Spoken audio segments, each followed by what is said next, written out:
بسم اللہ الرحمن الرحیم۔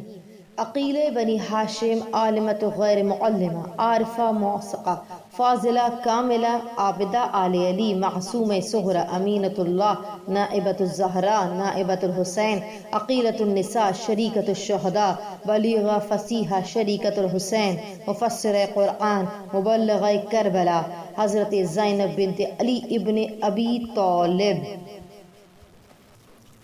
یہ وہ بی بی ہے کہ جس کے نام جو مجر امامت کی گوہر یگانہ ہے، جو حیدر صفدر کی بیٹی ہے، جو عصمت طہارت کے سمندر کا نگینہ ہے، جو ہمدردی میں مثل آسیہ ہے، جو تربیت دینے میں مثل ہاجرہ ہے، جو تہنیت میں مثل مریم ہے، جو سیرت میں مثل سارہ ہے، جو نگاہ میں مثل ختیجہ ہے، جو رہنمائی میں مثل زہرہ ہے۔ اے نگہبان رسالت و امامت، اے عقیلہ بنی ہاشم، اے ثانی زہرا، آپ کی کیا تعریف بیان کیا جائے۔ انبیاء علیہ السلام کی 12 خصلتیں ہیں۔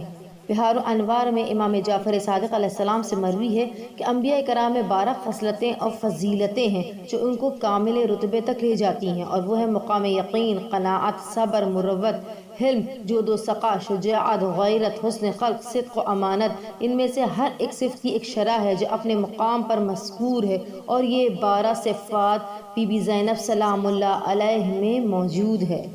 جناب زینب سلام اللہ علیہ میں رہبری و قیادت میں 3 طاقتیں نمایاں ہیں: قدرت زینب، صفت زینب، سخاوت زینب۔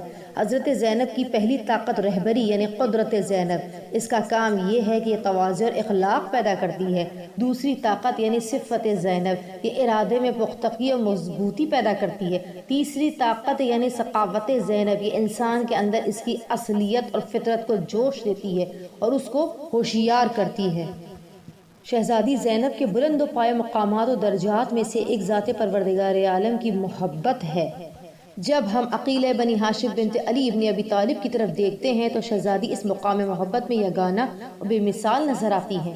شہزادی محبت خدا میں اس طرح محو ہے کہ جو بلا اور مصیبت بھی راہ خدا میں نازل ہوئی، اسے دل و جان اور خوشی کے ساتھ قبول کیا، ذرا برابر بھی افسوس نہ کیا۔ آپ نے خدا کی محبت میں امن و امان کا گھر مدینہ رسول کو چھوڑنا قبول کیا اور بے امن بلاؤں کی سرزمین کربلا پر آ گئی۔ شہزادی نے عاشور کے دن ایسے ایسے مصائب اور بلاؤں کو برداشت کیا جن کو سخت ترین پہاڑ بھی برداشت نہیں کر سکتا، نہ ہی 7 آسمان اور 7 زمینیں ان مصائب کو برداشت کر سکتے ہیں۔ اگر یہ مصائب 7 آسمان کے فرشتوں پر نازل ہوں تو قیامت تک قیام نہ کر سکے۔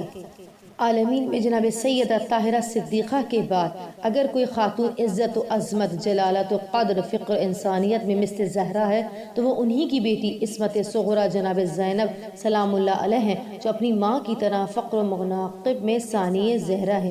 کوئی بھی فقر یا منقبت 2 اعتبار سے متعلق ہے: نسب اور حسب کی حیثیت سے۔ اگر جناب زہرا نسب کے اعتبار سے دختر خاتم الانبیاء ہیں تو جناب زینب بھی دختر سید الاوصیاء اسد اللہ غالب علی ابن ابی طالب ہیں۔ اگر جناب زہرا کی ماں ختیجۃ الکبریٰ ہیں تو جناب زینب کی ماں بطول بھی سیدۃ النساء العالمین ہیں اور شیر عصمت سے پروان چڑھی ہیں۔ اگر جناب زہرا کی تربیت گود رسول میں ہوئی ہے تو جناب زینب کی تربیت بھی اس علی کی گود میں ہوئی جو اللہ کے ولی اعظم ہیں اور وصی پیغمبر خاتم ہیں اور محمد رسول اللہ کی جان ہے۔ اگر جناب زہرا کے 2 بیٹے حسن و حسین علیہ السلام راہ خدا میں شہید ہوئے تو جناب زینب کے 2 بیٹے اون و محمد بھی یوم عاشورہ کو راہ خدا میں شہید ہوئے۔ وصلی اللہ علی محمد و آل محمد فعجل فرجہ۔